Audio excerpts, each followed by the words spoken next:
Shalom, jumpa kembali dengan saya, Dr. Septim Mamurai Paiki, Presiden Republik Indonesia Barat. Dalam video klip ini saya masih lanjutkan dengan video klip tentang sejarah perjuangan pada video klip yang lalu.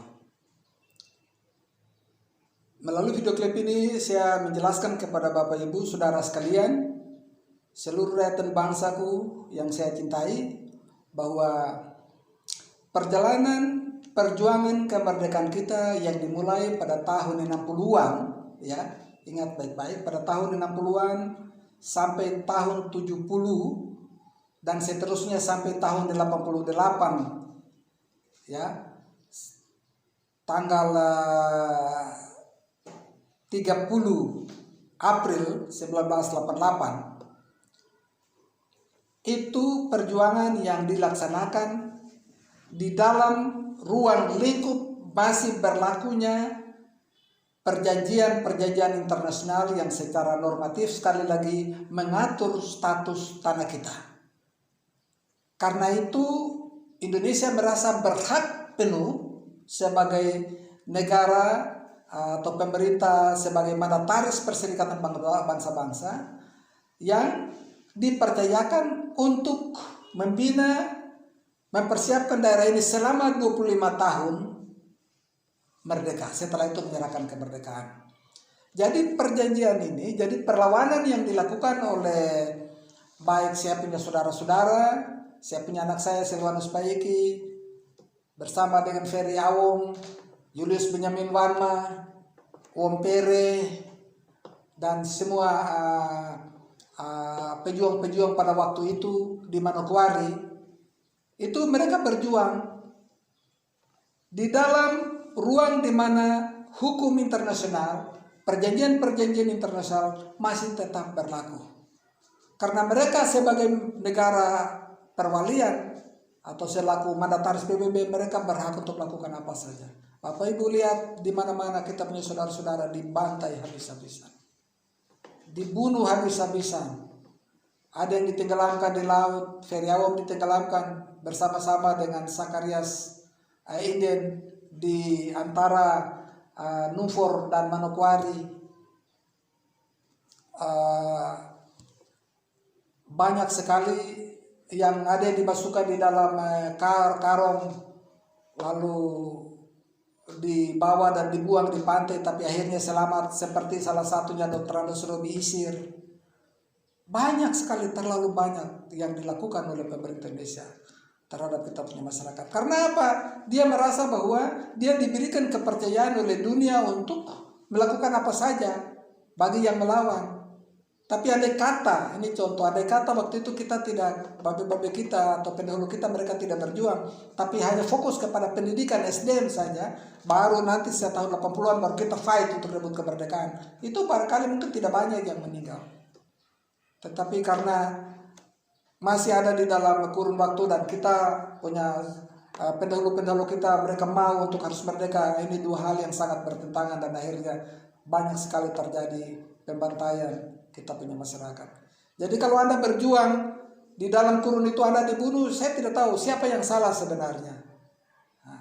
Kita mau salahkan Indonesia, tetapi karena aturan sudah begitu, meskipun kita salahkan dunia, tapi kita waktu itu masih buta politik, buta hukum, buta ilmu pengetahuan, dan tidak ikut ambil bagian bersama-sama di dalam pertemuan-pertemuan itu. Mereka atur kita sendiri tanpa setahu kita, tanpa melibatkan kita. Mereka atur sendiri-sendiri. Tapi saudara-saudara, bapak-bapak kita, mereka tidak mau tinggal dan mereka mau berusaha untuk fight pada waktu itu. Banyak yang dibantai, dibunuh pada saat itu. Jadi kalau kita berjuang di dalam kurun waktu di mana perjanjian internasional masih berlaku, maka kita dibunuh. Tetapi kalau kita berjuang setelah berakhirnya semua perjanjian internasional yang secara normatif mengatur tentang status ini sudah berakhir, maka kita bebas untuk menentukan kita punya diri untuk merdeka. Itu sebagai alasan kenapa sampai proklamasi 14 Desember muncul, diproklamasikan di Mandala, di pusat kota Jayapura, bukan di hutan, bukan di waris sana, yang seperti yang dilakukan oleh Setia Rumkoren dan teman-teman. Tidak, di pusat kota dan dipertanggungjawabkan secara hukum. Sampai hari ini saya berdiri dan bicara atas dasar ini. Saya berani bicara karena proklamasi 14 Desember. Tapi terus terang kalau untuk Bintang Kejora minta maaf, saya tidak berani. Ya. Tapi saya merangkul semua menjadi satu. Karena saya sebagai ketua koalisi, saya berhak sebagai bapak untuk semua. Kalau mau bergabung dengan saya, mari kita bicara bersama-sama. Tapi kalau saya mau tampil dengan Bintang Kejora, mungkin saya ada di hutan atau saya lari sama dengan teman-teman lain. Begitu. Tapi karena proklamasi 14 Desember, saya bertindak dan berdiri, berhak dan bicara sampai hari ini. Dan saya kaji itu secara ilmiah semua. Dan ini bisa diterima oleh lawan politik kita, itu pemerintah Indonesia. Sehingga saya bisa berani untuk bicara secara nyata. Begitu.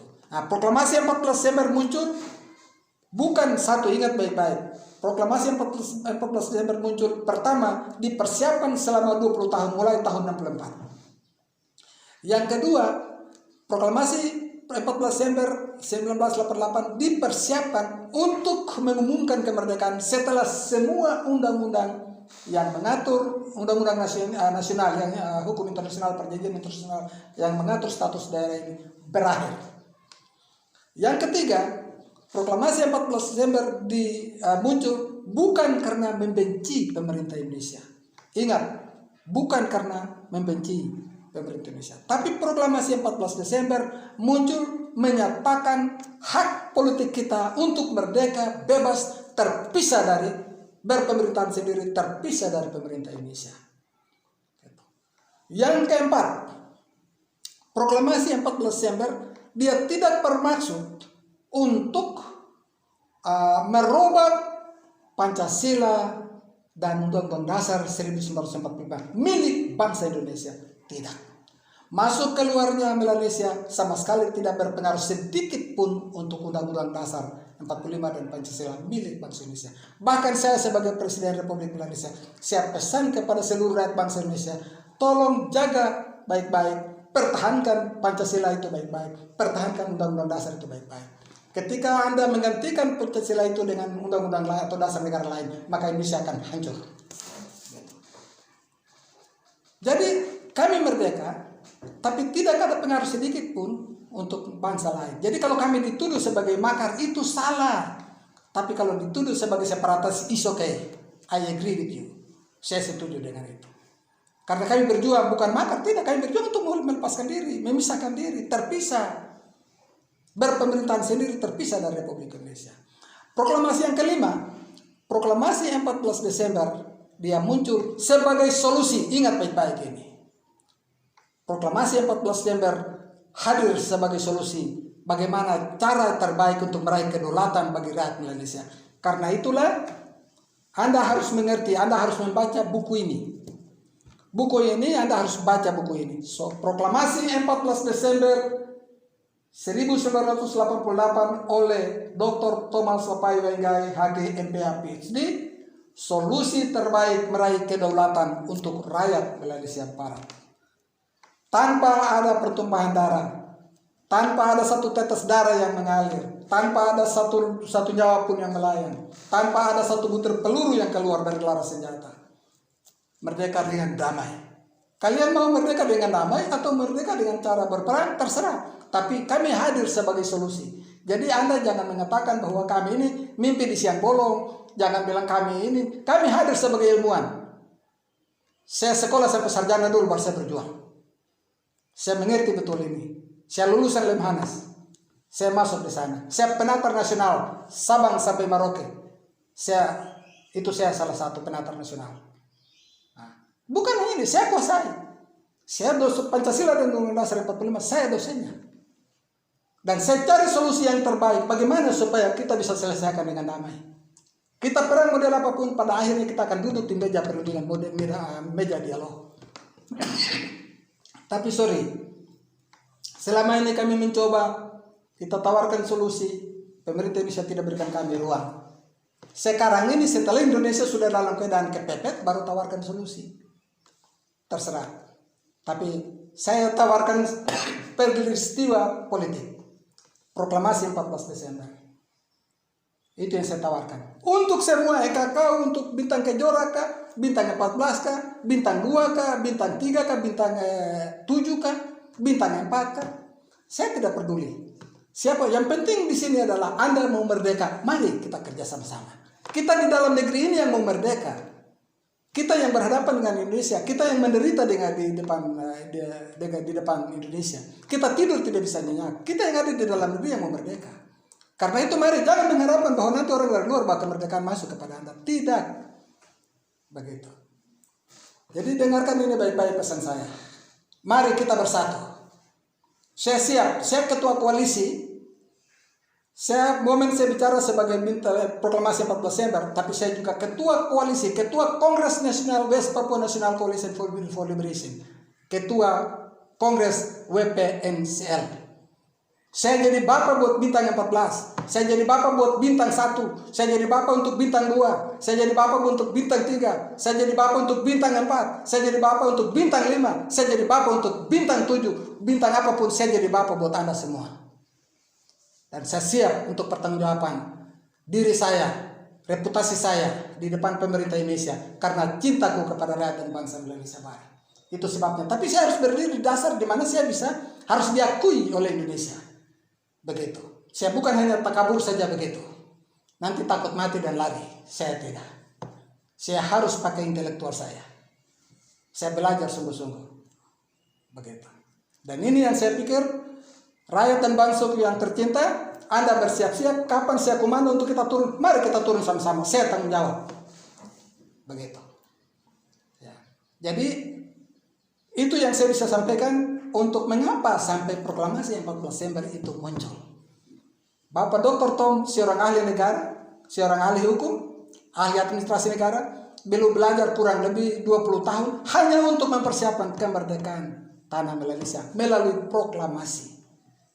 Ideologinya bangsa Melanesia sendiri. Begitu. Tapi untuk menyelamatkan semua orang, kita fight, yang ini dengan dia punya, yang ini Belanda yang punya. Tapi ada waktu di mana kita harus mesti duduk bersama-sama sebagai saudara-saudara, selesaikan kemerdekaan kita. Saya pikir Anda yang berpikir waras, Anda yang intelek, pasti Anda mengerti apa yang saya maksudkan. Saya sampai hari ini masih terus berdialog paralel dengan pemerintah. Bagaimana cara terbaik? Saya tidak mau lagi ada orang yang mati di atas tanah ini. Begitu. Nah, saya pikir itu yang saya bisa sampaikan buat Bapak Ibu Saudara sekalian. Bagi Anda yang menonton video klip ini, jangan lupa supaya Anda mengerti sejarah politik ini, Anda harus miliki buku ini. Saya jual buku ini hanya 200.000 saja. Yang pertama, Bahasa Menunjukkan Bangsa. Yang kedua, Proklamasi Kemerdekaan Negara Republik Indonesia 14 Desember 1988, Solusi Terbaik Meraih Kedaulatan untuk Rakyat Indonesia Barat. Anda mau merdeka, baca buku ini, 2 buku ini. Yang ketiga, ini pledoi saya.